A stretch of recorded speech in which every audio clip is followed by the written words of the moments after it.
¿Qué pasa cuando yo inserto una partícula cargada con una velocidad v dentro de un campo magnético uniforme? Que vean que en este caso, como son X, lo que me indica es que están entrando hacia el plano, ¿ok? Entonces yo coloco una partícula con una velocidad v, vean que acá está con una velocidad inicial v que va hacia la derecha. ¿Y qué va a pasar un instante después? ¿Okay? Entonces tenemos que hacer primero el V cruz B para saber hacia dónde va a ir la fuerza. ¿Okay? Entonces vean que nosotros hacemos V, la dirección de la velocidad, ¿verdad? Y hacemos hacia acá, entonces sería V, la velocidad, cerramos hacia el campo que va hacia adentro, cruz B, y entonces nos queda una fuerza hacia arriba. ¿Ok? Entonces V cruz B, la fuerza hacia arriba. ¿Ok?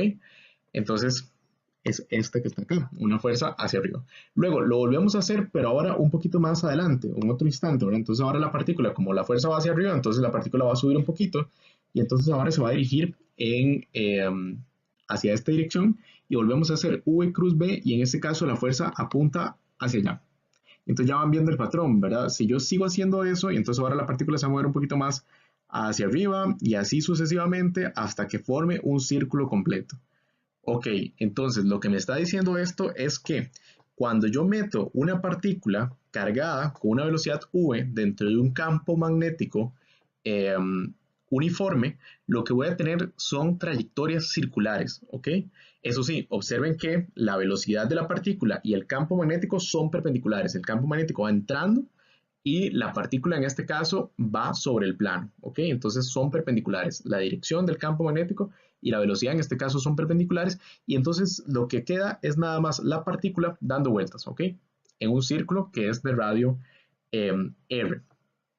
Y de hecho nosotros podemos calcular cuánto es ese radio a partir de la intensidad del campo magnético y de la velocidad con la cual vaya esa partícula. Entonces, de hecho, esa fuerza magnética, vean que de hecho se convierte en una fuerza hacia el centro, una fuerza centrípeta, ¿ok? Una fuerza hacia el centro, ¿ok? Y entonces tiene una aceleración centrípeta, que también se había visto en física general 1, el término de aceleración centrípeta. Entonces podemos utilizar la segunda ley de Newton para calcular entonces cuál es el radio en el cual empezaría a orbitar una partícula cargada si la ponemos en un campo magnético uniforme con una velocidad v, ¿ok? Y de hecho ese radio es básicamente la masa por la velocidad dividido entre la carga por el campo magnético. ¿Cómo obtenemos ese valor? Y además, bueno, aparte de obtener el radio, podemos también obtener la frecuencia, ¿ok? La frecuencia entonces está relacionado con la velocidad angular de la partícula, ¿ok? Entonces es básicamente cuántos radianes por segundo está recorriendo la partícula. Ok, ¿cómo obtenemos entonces esos valores de radio y de frecuencia angular a partir de la segunda ley de Newton? Entonces tenemos que la fuerza es igual a la masa por la aceleración, y en el caso de la aceleración centrípeta era la rapidez al cuadrado entre el radio, ¿ok? Que justamente ese va a ser el radio de giro, ¿ok? Ahora, por otro lado, la fuerza en este caso va a ser la carga multiplicado por la magnitud de la velocidad, multiplicado por el campo magnético y por el seno del ángulo entre el campo magnético y la velocidad. Pero justamente estamos diciendo que son perpendiculares, ¿verdad? O sea que el campo magnético va hacia adentro, ¿verdad? Entonces tenemos un campo magnético hacia adentro y tenemos una velocidad en esta dirección. Entonces vean que hay un ángulo de 90 y por lo tanto seno de 90 es igual a 1. Pero de igual forma, entonces vamos a colocar acá, para hacerlo más general, la componente perpendicular del campo magnético. Entonces, esa sería la fuerza, e igualando con la masa por la aceleración. Entonces, observen que ahí, igual esta velocidad sería la velocidad perpendicular, y entonces se cancela un término ahí de velocidad, y de ahí podemos despejar el radio. Entonces, tendríamos que el radio es igual a la masa entre la carga y entre el valor de campo magnético, no, más bien por el valor de campo magnético. Ok.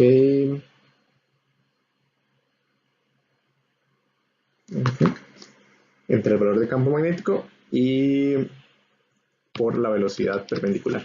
¿ok? Entonces ve que llegamos justamente a la expresión que teníamos para el radio de giro de la partícula. Por otro lado, entonces queremos además la frecuencia angular, ¿verdad? Omega.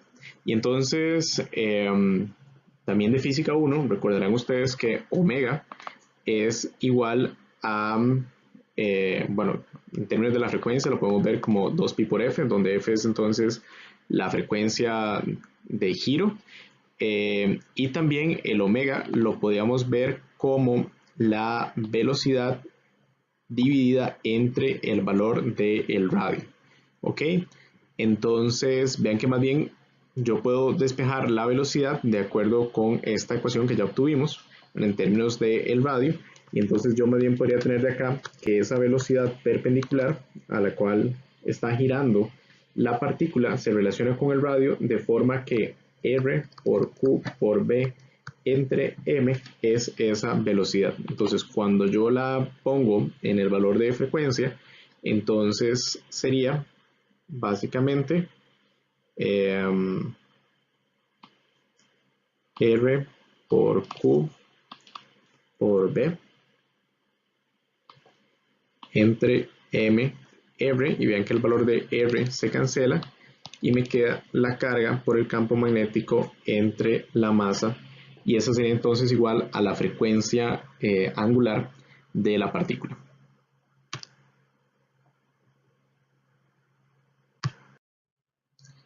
Entonces, en el caso de una partícula que no solo tiene una velocidad perpendicular, sino que además tiene una velocidad paralela, ¿cómo se va a mover esta partícula? Bueno, lo que sucede en ese caso es que entonces, recuerden que no hay ninguna fuerza en la dirección que es paralela al campo. Entonces, si la partícula ya tiene una velocidad que es paralela al campo, esa velocidad no se va a ver afectada y se va a mantener constante, ¿ok? A menos que haya un campo eléctrico que le afecte o alguna otra cosa, pero si pensamos solamente en una partícula en un campo magnético, entonces ninguna fuerza está actuando en la dirección paralela y por lo tanto entonces esa velocidad va a permanecer constante, y más bien la que sí se va a ver afectada es la velocidad que es perpendicular al campo. Entonces esa velocidad que es perpendicular va a empezar a girar, porque ya vimos que una partícula con una velocidad perpendicular al campo lo que hace es que gira con un radio, de hecho, que ya acabamos de calcular. Entonces, en general, ¿cómo se va a mover esa partícula? Va a ir hacia el frente por la velocidad paralela y va a ir dando círculos por la velocidad que es perpendicular. Entonces, básicamente lo que forma es una trayectoria helicoidal, ¿ok? Entonces, básicamente lo que está aquí dibujado, una trayectoria helicoidal, la partícula va a ir avanzando producto de la velocidad paralela y además va a ir formando círculos, ¿ok? Y eso resulta tremendamente útil, ¿verdad? Entonces, una de hecho, de las aplicaciones que tiene este movimiento es lo que se conoce como una botella magnética. Entonces, básicamente colocamos dos bobinas, aquí está la bobina 1 y aquí está la bobina 2, y les hacemos circular una corriente I, ¿ok? Entonces, las partículas que ingresan a ese campo van a empezar a tener una trayectoria que es más o menos esa helicoidal, ¿ok? Ahora, recuerden que justamente el valor de radio depende del campo magnético. El campo magnético claramente va a ser más intenso cerca de las bobinas y va a ser menos intenso cerca del centro. Entonces eso significa que cerca del centro el radio de giro va a ser mayor, ¿ok? Entonces en ese caso se genera un efecto muy interesante. Observen que básicamente esa helicoide se va a ir abriendo y luego entonces tenemos que, si hacemos V cruz B, nos da una fuerza hacia adentro, ¿ok? Y por el otro lado, más bien para una partícula que está de este lado, tenemos que V cruz B nos da una fuerza hacia adentro, pero del otro lado. Entonces, vean que básicamente los dos lados, tanto del lado izquierdo como del lado derecho, tenemos una fuerza que apunta hacia el centro. Entonces, si yo meto partículas a este campo, básicamente una parte de las partículas va a quedar atrapada en el centro y entonces yo puedo lograr cierto confinamiento de las partículas en el centro, y ese es de hecho el principio de funcionamiento por el cual se confina plasma. Ahora, a partir de un campo magnético yo logro de una determinada configuración hacer que se concentren partículas cargadas en un solo punto o cerca de una región, y eso es básicamente el principio de confinamiento por campo magnético, que se utiliza, por ejemplo, en el Stellarator, que tiene el TEC, o en el Tokamak, o de hecho también hay unos botellas magnéticas que se hacen en el laboratorio de plasmas, y en general tiene muchas aplicaciones, ¿verdad? Entonces, básicamente así es como yo logro controlar partículas cargadas, las logro poner en un punto o en una región. El problema claramente es que esas partículas, si yo las empiezo a confinar, entonces ellas van a empezar a calentarse y entonces el hecho de que se calienten va a tener tal vez la velocidad suficiente para escapar, ¿ok? Entonces tengo que de alguna manera controlar esto de tal manera que esas partículas no escapen. Un lugar en el cual se aprecia bastante bien la formación de estas regiones de acumulación de carga es justamente en la Tierra y se conocen como los anillos de Van Allen. Los anillos de Van Allen son justamente unas regiones donde se acumula carga producto de que se genera botellas magnéticas. Pero entonces observen que el campo magnético es más intenso en estas regiones, las líneas de campo están más unidas y es menos intenso cerca del ecuador magnético. Entonces eso genera justamente la misma configuración que acabamos de ver, una botella magnética, ¿verdad? Donde tenemos un campo menos intenso cerca de el centro y entonces eso hace que queden atrapadas en estas regiones justamente partículas cargadas.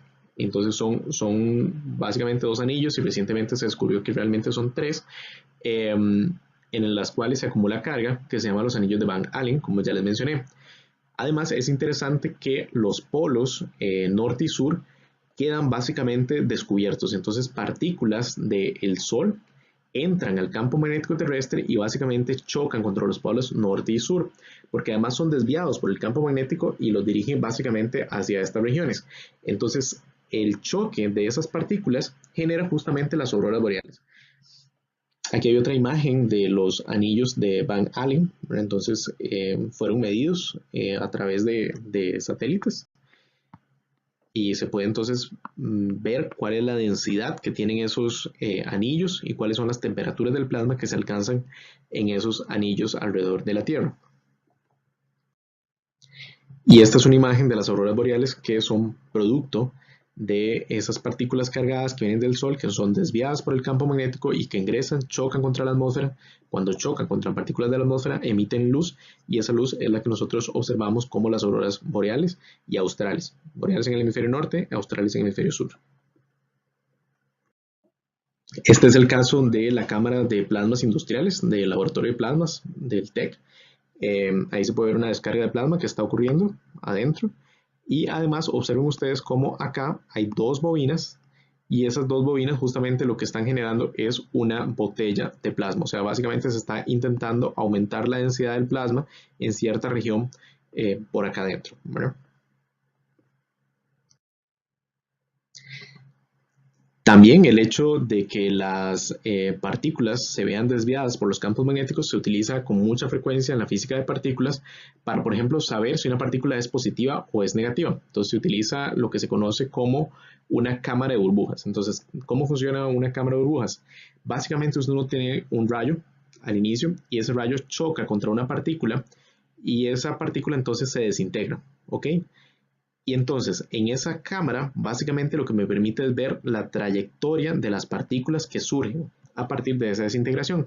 Lo que hacemos es que colocamos dentro de la cámara un campo magnético que en este caso apunta hacia adentro, ¿ok? Y luego entonces yo veo que si el giro es en este sentido, entonces la carga tiene que ser positiva y si el giro es en el otro sentido, entonces también, entonces más bien la carga tiene que ser negativa. Este vea que va en el mismo sentido que estos dos van en el mismo sentido, lo cual entonces implica que ambos son cargas negativas. Pero el radio de esta partícula primera es mucho más pequeño que el radio de esta segunda partícula.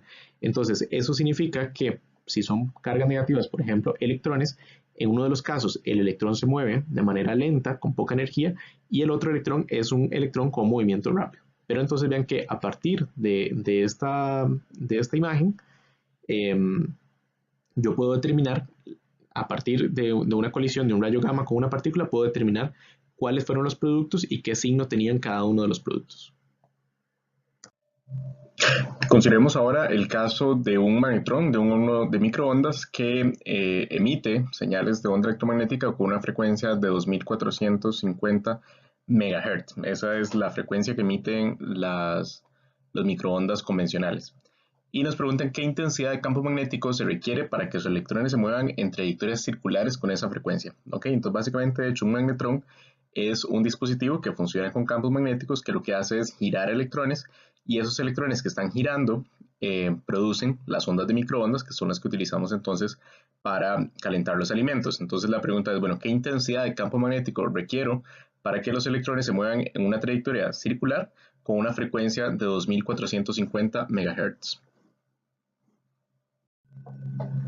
Ok, entonces lo que tenemos que recordar en este caso es que la frecuencia, que es igual a 2pi por f, para el caso de las partículas cargadas en un campo magnético es Q por el campo magnético entre la masa de la partícula. Entonces en este caso se trata de electrones, entonces ya conocemos cuánto es la carga y además ya conocemos cuánto es la masa. Entonces realmente es bastante sencillo porque nos están dando cuánto es la frecuencia, entonces tendríamos que el campo magnético va a ser 2pi por f multiplicado por la masa y dividido entre la carga. Entonces, si evaluamos los números ahí, pues entonces nos da un campo magnético de 0,087 teslas. ¿Ok? Ese sería entonces el campo magnético que se requiere eh, para que las partículas giren con una frecuencia que produzcan las ondas de microondas.